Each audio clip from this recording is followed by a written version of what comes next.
ഈ ഗായത്രി മഠത്തെ സംബന്ധിച്ചിടത്തോളം ഭാഗവതം കേവലം ഒരു ഗ്രന്ഥമല്ല, അത് ഒരു ജീവിത ദർശനമാണ്.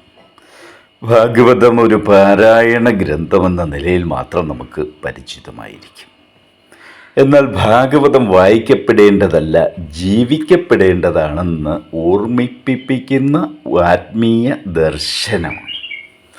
അക്ഷരങ്ങളിൽ ഒതുങ്ങുന്ന വചനമല്ല, ഒരു മനുഷ്യൻ്റെ യഥാർത്ഥ ജീവിതത്തിലേക്ക് ഇറങ്ങി വരേണ്ട സത്യമാണ് ഭാഗവതം.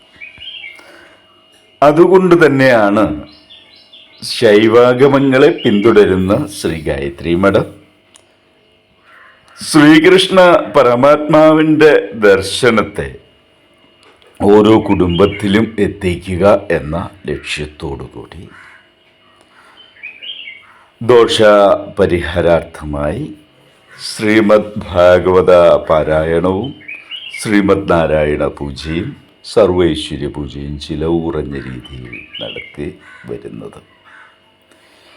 എല്ലാ ഭക്തജനങ്ങൾക്കും ശ്രീ ഗായത്രി മഠത്തിൻ്റെ നന്ദിയും നമസ്കാരവും.